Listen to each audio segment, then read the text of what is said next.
We begin with a look at an upgrade in status for RIT. A leading group tasked with classifying higher education institutions has changed how it classifies RIT. The shift, in a sense, seismic for RIT as it advances in how it is viewed by the world. Joining me now for more insight on this, Jeremy Haefner, Provost and Vice President of Academic Affairs for RIT.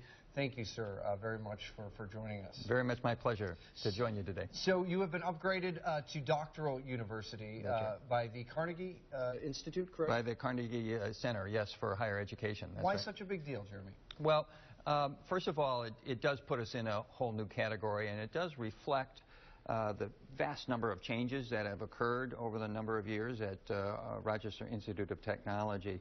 A little bit of background, though. You know, there's over 4,800 universities and colleges across the country. And in order to help do research and do policy around it, the Carnegie Commission there really felt it was important to do this classification. And they have 6 different classification schemes. We were a master's large university, but the change is now moving us up to the final sort of ultimate category there called the doctoral research category. And it really is a very select group of those 4,800 schools. There's only about 300 of them overall across the country. And they're all the big name schools, all the ones, the powerhouse schools, the Ivy League schools, the Michigans and so forth. So it's quite an honor to be cast inside this very prestigious and elite kind of set of schools. And I think it does reflect really well on the trajectory that has happened over the years at RIT. So it's a phenomenal honor, to be honest with you. It is, and I was actually shocked that you hadn't already been named this in the past. This classification process began in the 1970s. That's correct. What took RIT so long to get on this? Well, you know, it is a fascinating trajectory.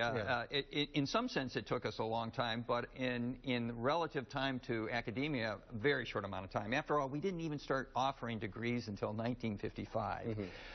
But what kicked us off, of course, is the number of doctoral degrees that we have offered in the last couple of years. And the standard there that Carnegie uses is 20. So in 2013, 2014, we offered 29 PhD degrees. That was the first time we offered more than 20.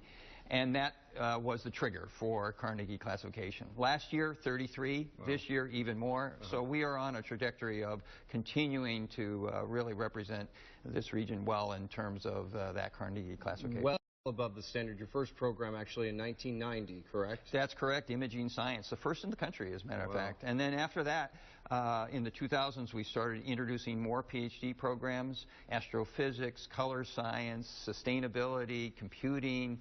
And the last one that we just recently started is a PhD in engineering now. We have one that's in the pipeline for math modeling and simulation, again, a first in the country.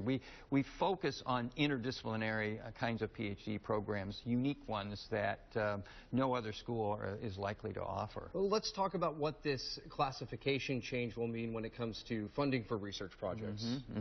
No doubt that it will have an impact in so many different areas. The fact that we will now be represented in this class puts us in more competitive edge for federal sponsored research projects from, say, the National Science Foundation or the National Institute of Health, for example.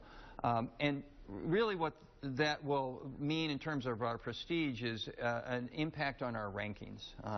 So U.S. News and World Report, of course, the gold standard for so many colleges and universities, had always grouped this in the Northeast region, and we were ranked 7th, quite strong in that. Now with this new Carnegie classification, this puts us in what U.S. News calls the national university rankings. So we'll be compared against those 300 schools. They're great, wonderful schools to be compared against. I think we're going to do pretty well for a new school in this category, but we're certainly tracking the metrics and doing everything we can to position the university. That ranking will have a big impact on sponsored research, for example, because people will take notice of RIT, and it will be more of a household name for a university and college and in the various different programs in the federal agencies.